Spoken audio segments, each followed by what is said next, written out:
This evening, you can see it swirling right over my shoulder here, what's being called a superstorm tonight. Hurricane Sandy is more than 200 miles off the coast and is about to crash into two other systems when it makes landfall. And look at this picture tonight. This is from space, from NASA. It's a massive storm, 1,000 miles across. And long before it makes landfall, sometime tomorrow night, it is already being felt tonight all along the coastline. Whipping winds and rains have already flooded many communities beyond the coastline. And the number of Americans impacted by this storm will be enormous. 60 million people, really anyone east of the Mississippi, will be affected. Hundreds of thousands have already been evacuated tonight. And this evening, we've learned schools are already closed for 2 million children tomorrow across 7 states and Washington, D.C., as they all ask now, what about Halloween? And this tonight, the potential danger zone reaching 800 miles inland from the East Coast. Tonight, blizzard warnings have already gone up across some states. And here tonight, a 3D view just in Sandy's path right off to North Carolina tomorrow morning, turning inward to the coast. You can see our extreme weather team on all of this tonight. Sam Champion has the track in just a moment here, but let's begin with ABC's Matt Gutman, who's been pounded all day there off the coast of North Carolina. Matt. Good evening, David, from a very wet, loud, and surprisingly cold North Carolina. We've been feeling these 60-mile-per-hour gusts of wind. Now, Hurricane Sandy, this is not a glancing blow from her, even though she's 260 miles offshore. For the past 24 hours, we've been feeling this relentless wind, rain, and as you can see, the waves exploding onto the pier behind me. Now, a number of communities here in the Outer Banks have been cut off, like Cape Hatteras, because of flooded areas. And you may notice white foam that's rising up right now. It kind of looks like snow, but this has all been churned up by that rising sea. Now, a lot of people consider hurricanes tropical systems, that they're warm. This is decidedly cold, and all this icy air is pushing northwards. David? All right, taking a beating there in North Carolina. Matt Gutman, our thanks to you tonight. Why, we asked tonight, is everyone calling this a superstorm, and where is the track right now? Let's bring in ABC weather editor Sam Champion, who's been tracking this all day. He's in Lower Manhattan tonight, where there could be a huge storm surge. And Sam, if you will, let's start with the track. Where is Sandy right now? Yes, sir, David. Hey, David, that picture you showed behind you of the cloud canopy, I just have to mention that the clouds stretch from the Carolinas all the way to Hudson Bay and really spike north almost to the Arctic Circle. This is an impressive, incredible cloud canopy. It is one of the largest, if not the largest, we've ever seen in the Atlantic hurricane basin. Let me also show you this track. As you mentioned, we've only seen a slight little wobble, a little change in the last few forecast paths, and that is, if you look, still expected to make the turn on Monday toward the coastline, and then find the spot right around Atlantic City Tuesday by 2 o'clock in the morning. That's been the spot that's been going up and down the Jersey Shore a little bit, but right now that's where it's settled. And then follow it running all the way into Maine, just north of Maine, David, by the time we get into Friday. All right, the latest track tonight, Sam. And so why is this a superstorm? What's combining here to create such a massive system?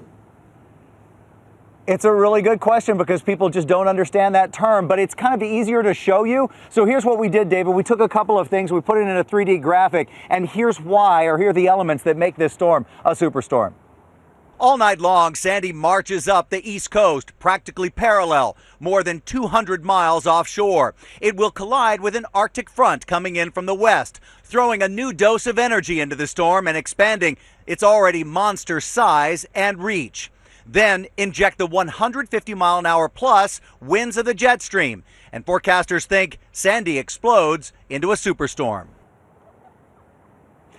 So it's difficult to categorize this storm as anything other than a superstorm. It's a hurricane and then some, but it has all the effects that a hurricane would have. And let's start with surge. First, where I'm standing right here could have an 11 and a half feet of additional water in New York Harbor. We looked it up to see if that had ever happened before. We'd only been able to find 10 feet in New York Harbor back in 1960 as a surge. So it seems to be unprecedented. And look at the storm surge and its reach all the way up from Rehoboth Beach, well north into the coast of Maine. Then look at those strong gusty winds. We think the winds will be hurricane force in gusts, particularly as they go from that Norfolk coastline to Washington to New York and all the way up into Boston. And the 60, 80 mile per hour winds continue all the way into Pittsburgh. Its driving rains will be another problem, not just coastal flooding, but real flooding from rain, and lots of it. From Pittsburgh to New York to Washington, D.C. to Norfolk, there's the opportunity to get 6 to 8 inches of rain. Some people will see more than a foot of rain from this storm, David. Wow, the rain and the winds, as you point out. And Sam, just before we came on the air, you were telling me about blizzard warnings just up tonight. Yeah, that's unbelievable. The National Weather Service in Charleston, West Virginia put this out. 1 to 2 feet above, about 3,000 feet expected in the mountains there, West Virginia, Virginia, and Maryland. And then listen to this, 6 states, Pennsylvania, Virginia, West Virginia, North Carolina, Tennessee, and Kentucky already have issued winter storm watches or warnings for the snow that will be on the back cold side of this system as it pulls away, David. All right, Sam, we'll look for you a little later in this broadcast. In the meantime, as you heard Sam report right there, Sandy will almost likely come ashore right near Atlantic City in New Jersey sometime tomorrow night. But this evening, major evacuations underway, and the National Hurricane Center is warning it could be life-threatening, this storm surge there. ABC meteorologist Ginger Zee right there in a very wet Atlantic City tonight. Ginger, good evening. Good evening, David. You can see the boardwalk is just lined with sandbags. The casinos, they're empty. Now we're in the 9 to 11 foot storm surge zone. We could get a 10 to even 20 foot wave. This whole thing could be underwater by Tuesday morning. We really are at ground zero when that beast comes on shore. It's a mandatory ghost town in Atlantic City. The iconic boardwalk boarded up. The customary cha-ching of casino floors silent. Tolls were waived to get people out fast. Buses lined up to take those who couldn't leave on their own to the shelters around the city. They're preparing here for a direct hit. We got to get the boards up because of the weather. So you don't intend to leave? We tried to leave, but we couldn't find anywhere to go. We don't want to be in a shelter, so the best place is the house right now. We found John and his friend borrowing sand from the beach and bringing it home. Trying to block off the house and not let the water in, you know? So you figured just to come grab it from the beach? Right. We had to use these trash bags for now. Dan lives right on the shore, but he's getting out. And you're worried. Yeah, I'm really worried because they just told